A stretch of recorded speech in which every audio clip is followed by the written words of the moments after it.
De nuevo con okay, I'm going to speak English. I'm Dr. Albert Brock, and I'm visiting Buenos Aires, and I'm with Dr. Federico Abirasturi, who is a very significant Latin American psychoanalyst, Argentinian psychoanalyst, known in Europe as well, and comes from a very important psychoanalytic family here in Argentina. So I'm going to conduct the interview in Spanish, and then there'll be subtitles for you folks back home. Bueno, con mucho gusto, Federico. ¿Me podés decir algo de tus posiciones ahora, recién y ahora, en la Asociación Psicoanalítica Argentina? Bueno, habiendo comenzado en los años 70, ¿sí?, y habiendo pasado por una formación freudiana, kleiniana, sí, sí, y posteriormente lacaniana, podemos decir que podemos representar a nuestra asociación APA, sí, como una de las que se caracterizan por esto que llamaríamos el pluralismo ideológico. O sea que hay muchas corrientes psicoanalísticas que conviven e interactúan entre ellas. Ajá. Eso es como respecto a la actualidad, en el cual, bueno, acabo de terminar mis funciones administrativas y interesado en lo que podría ser el desarrollo del psicoanálisis de habla hispana en Latinoamérica, que es uno de los temas más Pluralismo. Bueno, porque te iba a preguntar qué será, si hay una contribución argentina al psicoanálisis, o es, ¿qué dirías a esa pregunta? Yo diría que la contribución más importante, más llamativa, es la que se dio en el terreno del psicoanálisis de niños y adolescentes. De niños y adolescentes. Porque allí, arriesgo a decir que se formó una verdadera escuela argentina. A partir de los fundadores de esta escuela argentina de psicoanálisis de niños, que fueron Arminda Verasturi, mi tía, y Elizabeth Gott de Garma, que también fue compañera de Arminda, y que juntas recorrieron todo lo que fue la formación de una verdadera escuela, sí, que no solamente fue para Argentina, sino que para el resto de la formación de los especialistas en la... Yo te diría que fines de los 50, comienzos de los 60, ella empezó a leer Melanie Klein y a traducir la obra de Melanie Klein. Y posteriormente empezó a tener diferencias con ella, que el que se encargaba de hacer más, acentuar que había esas diferencias, era el esposo de ese entonces, que era Enrique Pichon. Enrique Pichon de Riviere era muy famoso también, analista psiquiatra argentino. ¿Me puedes hablar un poco de él, que conociste de él, y cómo se casó con Arminda, que él también es un tío, ¿cómo se dice?, tío político tuyo? O sea, en realidad, mi padre y Enrique se conocieron en una institución que era el Asilo de Torres, y tenían una vida bastante bohemia, tanto mi padre como Enrique fueron personas que estuvieron muy cerca de la cultura en artes plásticas y en literatura. Pichon de Riviere era... ¿me podés hablar algo de sus teorías o cómo pensaba? Mira, en realidad Enrique era un creativo, sí, mientras que Arminda era lo contrario, era una persona sistemática en cuanto a su estudio. Yo recuerdo que cuando, siendo muy joven, estaba en los grupos con ella de formación, si uno no seguía las pautas de presentación de un caso, decía, bueno, complétalo y la próxima vez lo presentas de nuevo. Ella tenía le da una particular importancia a cómo se hacía una historia clínica. Y Pichon de Riviere creció en el Chaco, ¿no? Vino de Europa. Vino de Europa, sí, estuvo en Misiones, pero donde se estableció la familia fue en Goya, en Corrientes. Sí. ahí es donde toda la familia se desarrolló. Aunque él emigró para estudiar medicina, Sí. Y cuando se recibió de médico ya casado, fue todo su desarrollo en la Asociación Psicoanalítica y particularmente en la fundación de algo que se llamó la Escuela de Psicología Social. Sí, eso es lo que también te quería preguntar, porque él era presidente de APA en un momento, Él era de la Asociación Psicoanalítica Argentina, pero después había una separación, porque empezó con intereses sociales. empezó, Más. claro, Y en un momento, no sé si él hablaba que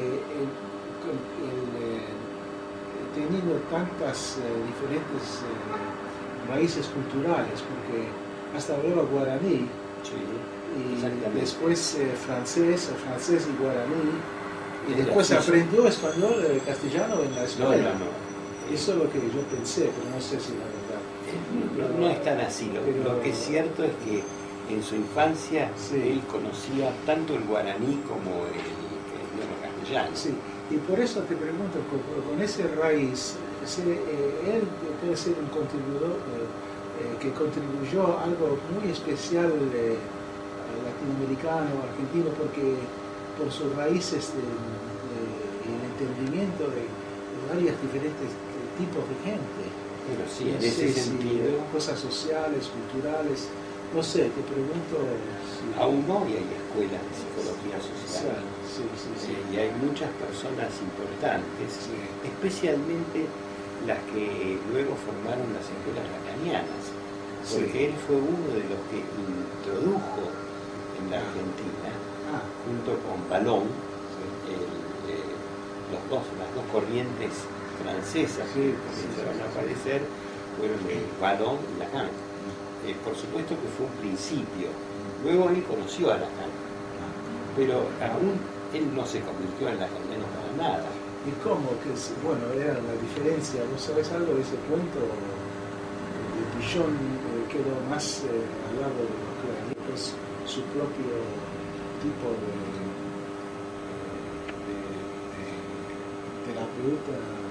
terapia social, además no mucho estos 25 años que vengo a Argentina ya como profesional, es que la importancia de Lacan acá, Sí. muy importante, ahora poco a poco en Estados Unidos, pero acá mucho más.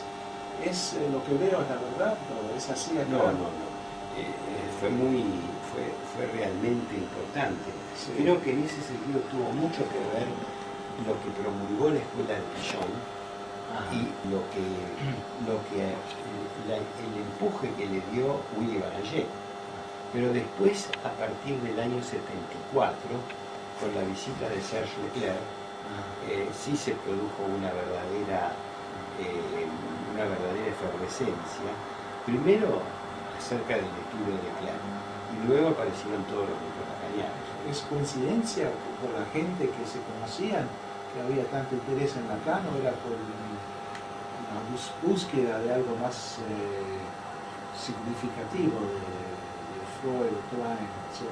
Yo creo que lo que tenía Lacan era que presentaba un psicoanálisis, un conocimiento filosófico, un conocimiento sociológico, y actuaba acá, creo yo, la importancia que tenía París para los argentinos, de modo que la gente de Lacan.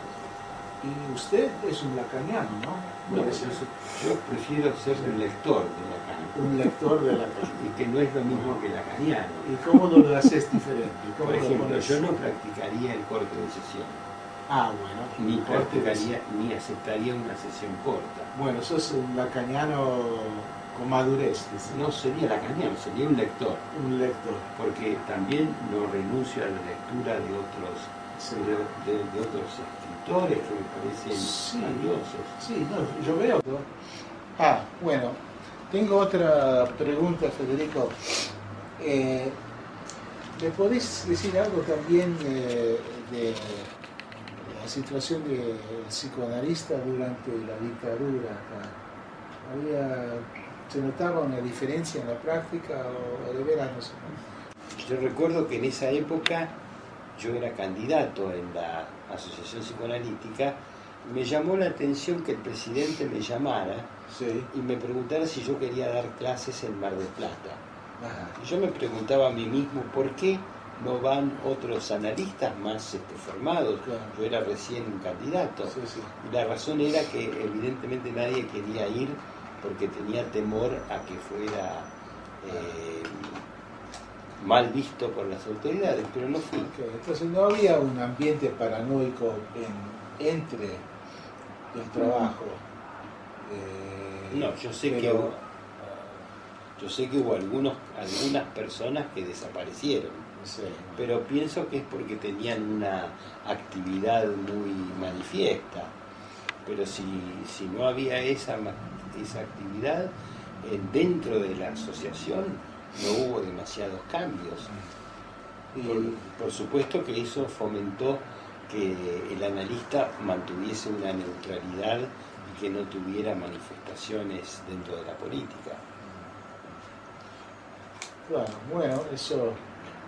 por esa época, un poco antes, había sido la migración de Plataforma y Documento, que son dos grupos que en el año 70, 71, o 70, ¿no? Sí, por ahí, 70, emigraron, algunos se fueron a México. Sí, el presidente de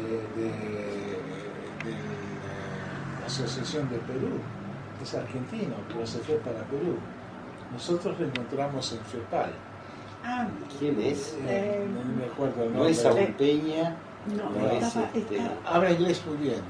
Está sentado al lado mío. Bruce. Bueno, pero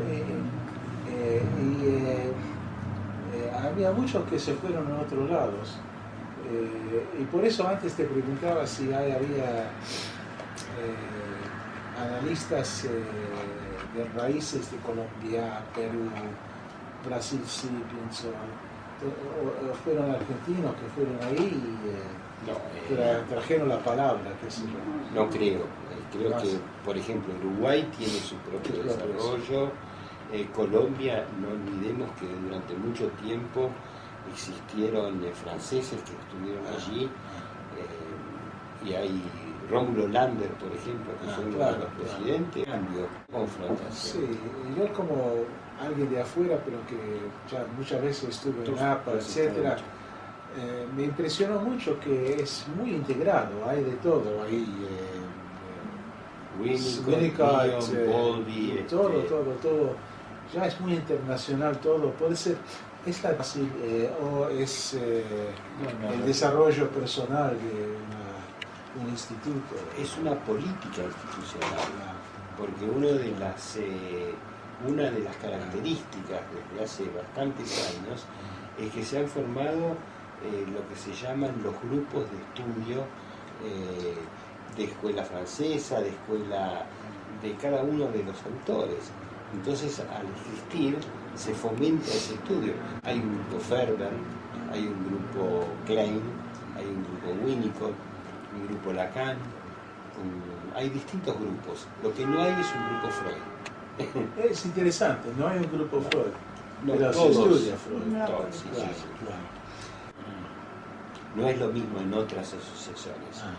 En ABDEVA, ahora recién, Asociación Psicoanalítica de Buenos Aires, que fue una de las que Echegoyen está ahí, fue estable. Echegoyen está allí todavía, vive, 97, 99 años creo que tiene, o algo así, pero sí, ahora también están desarrollándose muchas corrientes dentro de...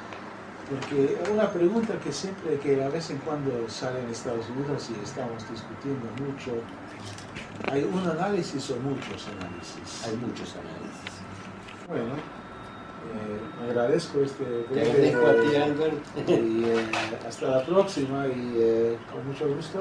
You see. And I thank you very much. Okay.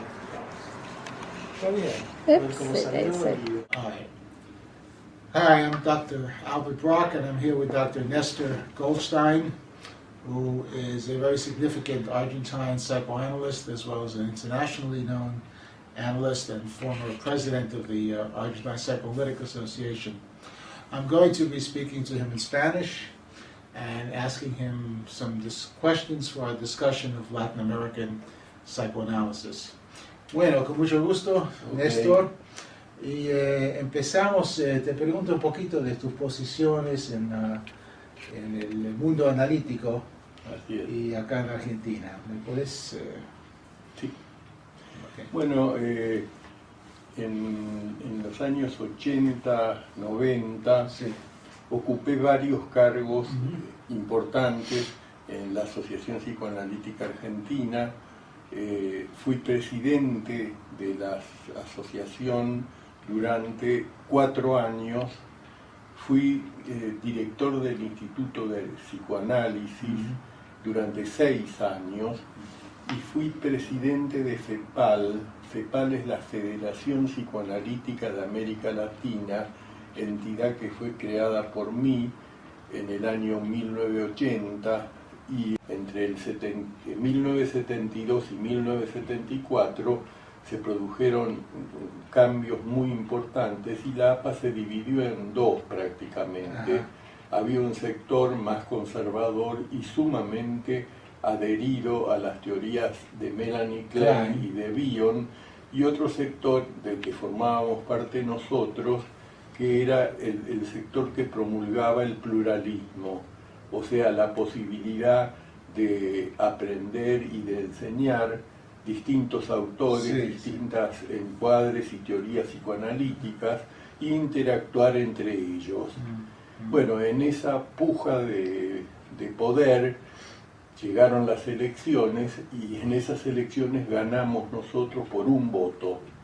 Una diferencia muy escasa, pero fue el resultado de la elección. Y ni bien ganamos, empezamos a producir cambios fundamentales en la enseñanza, porque generamos lo que se llamó la libertad curricular. Cada candidato podía elegir los seminarios que quería cursar dentro de un cierto marco, ¿no? De tantas lecturas de Freud, de decir, sobre una base freudiana.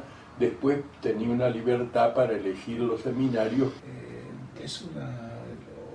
Hay un psicoanálisis argentino. Sí, entiendo la pregunta. Sí. Yo te diría de que podríamos decir que lo que hay es lo que yo denomino una escuela argentina, donde determinados temas fueron profundizados muy intensamente por distintos psicoanalistas de la Argentina. El predominio de las ideas, yo te explicaba también de que los porteños, la gente de Buenos Aires, tenía muy puesta en lo que se refiere a la cultura y en otros aspectos también, la vista puesta en Europa. Le importaba qué hacía Inglaterra, qué hacía Francia, etc. Y menos Estados Unidos, que recién después de la Segunda Guerra empezó a ser más importante para la Argentina. Y hay muchas diferencias entre el psicoanálisis en Argentina y América Latina en general. Vos como te manejas mucho con FEPAL y con todo... Bueno, acá tendríamos que hacer una especie de raconto de la historia para poder entender cómo fue el movimiento latinoamericano. Como yo te mencionaba antes, los porteños, tanto en el ámbito cultural como en otros aspectos, la mirada estaba dirigida a Europa, de manera que las ideas se prendían muy fuerte, tanto las ideas culturales inglesas como francesas y en parte alemanas también. Una pregunta entre, ¿cómo se dice? Entre comas, no sé. Entre paréntesis. La mirada era para Europa. ¿Por qué no la mirada a Estados Unidos? ¿Qué te parece?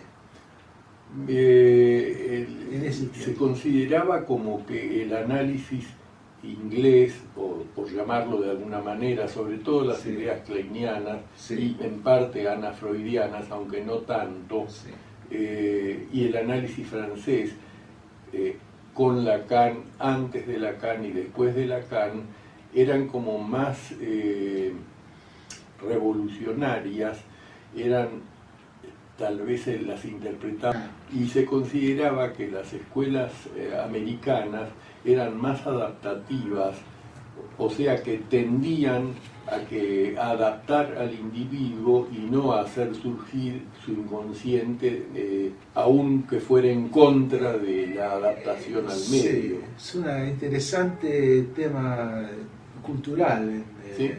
que la mirada ahí a Europa y menos a Estados Unidos y Norteamérica de ese tiempo. Sí. Ahora hay mucho más intercambio, Sí, pienso, sí, pero en desde esos luego, momentos la formación América Latina y Argentina era más europea y no tanto estadounidense, aunque se había desarrollado un poco en Estados Unidos. Sí, pero el Medinger, motivo todo eso. era particularmente Sí. ese, que se consideraba Sí. como que en Estados Unidos el psicoanálisis llevaba a una adaptación al individuo, Sí. que lo que importaba era que siguiera produciendo, entonces se lo reintegraba, pero adaptado a la sociedad Sí. de alguna forma.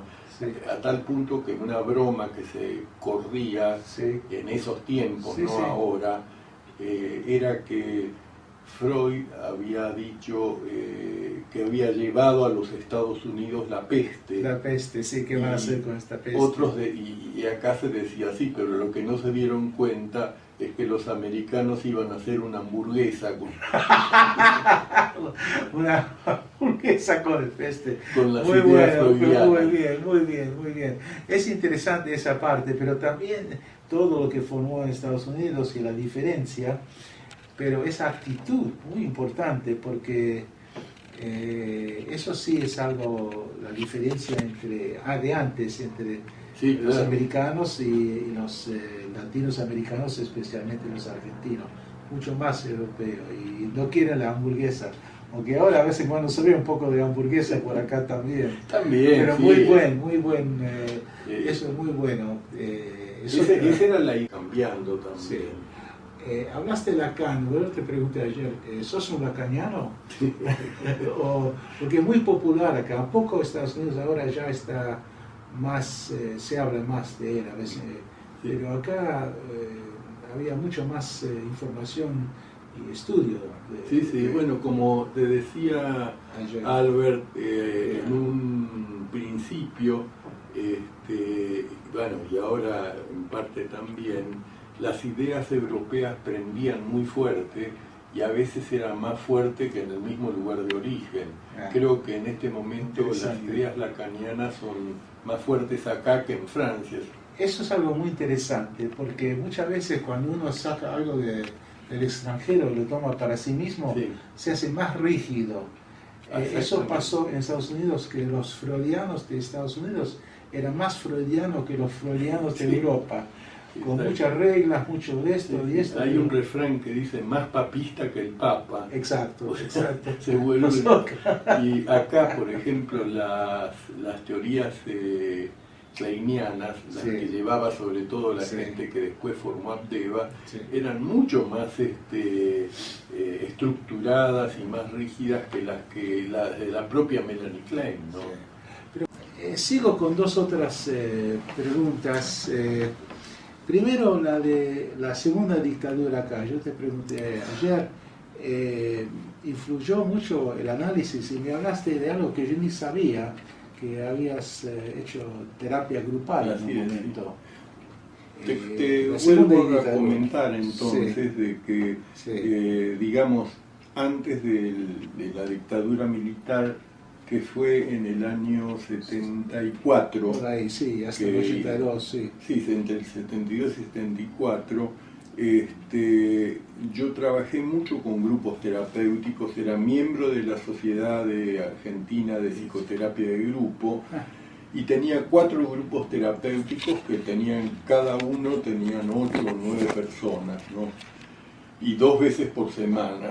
Cuando comenzó la dictadura, fueron muy estrictos, muy rígidos, y en general para los militares homologaban la psicología y el psicoanálisis Sí, sí, sí. con el comunismo y Sí. con lo judío.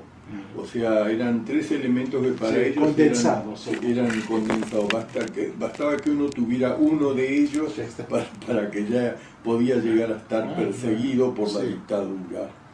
Entonces, yo tenía una casa y venía la gente de los grupos, y eran bastante gente que se reunía, porque había observadores del grupo, y me sugirieron personas allegadas a los militares que trate de no hacer grupos porque iba a despertar sospechas de reuniones de muchas personas. El comunismo, qué sé yo, algo así. Sí, todas esas... bueno, yo en ese momento estábamos todos muy asustados por lo que estaba pasando y decidí dejar los grupos, y hubo una cosa curiosa de un efecto postraumático. Eso es lo que te había preguntado, sí. Sí, vos me preguntaste eso, y efectivamente, cuando terminó la dictadura, volvió la democracia con Alfonsín, que fue el primer presidente de la era democrática.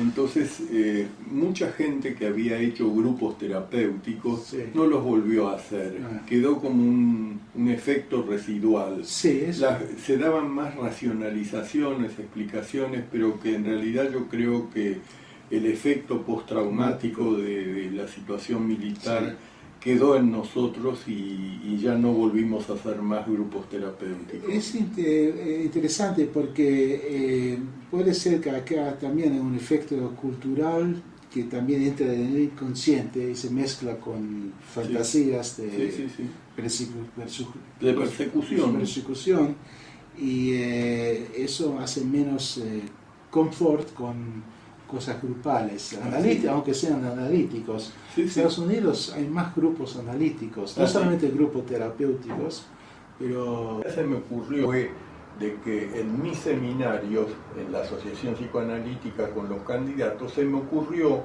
un día ver qué pasaba si yo les proyectaba un trozo de una película editada por mí.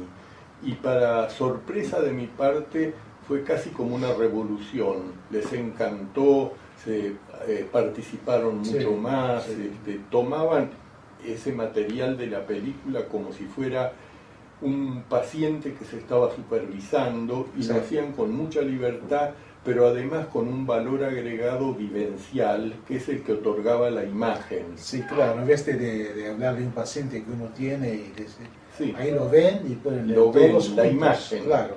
El valor de la imagen le agregaba esa vivencia, y además por otro lado se evitaba la competencia entre ellos de si fue buena la interpretación que le dio el paciente o no fue buena, etcétera. De manera que fui ampliando cada vez más hasta llegar, después de 10 o 12 años, contando siempre con Federico Averasturi como colaborador, como profesor adjunto a mí, fui ampliándolo, y ya prácticamente en mis seminarios se sabe que son de cine y psicoanálisis, y yo los preparo el tema que voy a dar en el seminario. La pregunta, en América Latina, ¿usan el cine por psicoanálisis? ¿Vos conocés como otros institutos, Perú, qué sé yo, por todas partes, usan cine o solo más acá? ¿Sabes algo de eso? Sí, yo creo que se usa, yo conozco, pero hacen un poco de lo que se llama el análisis aplicado. Proyectan una película y después comentan la película, de otra manera, y con una cierta interpretación psicoanalítica. En vez de tratar de mostrar algo psicodinámico. Nosotros hacemos al revés, apuntamos a mecanismos o enfermedades y buscamos una película que represente toque y que represente eso. Muy buena diferencia. Ahora, en ese sentido, nosotros sí somos prácticamente de los pocos que hacemos eso acá en Latinoamérica, pero no quiere decir de que se use también el cine para ese tipo de situaciones. En Brasil, por ejemplo, he visto que algunos utilizan eso. Bueno, si no hay nada más que agregar, eso es un gran gusto por la segunda vez. Esperemos que esta vez la camarógrafa... Sacamos una foto de la camarógrafa. Bueno, We're going to take a picture of you, the camera lady. Okay. Worked so hard. Esta es nuestra camarógrafa. Muchas gracias. Thank you very much. You worked You're welcome. very hard in doing this, so you deserve a loud applause, or at least the gratitude, because I can't applaud holding the camera at the same time. Thank you, Ellen. You're so welcome. Okay.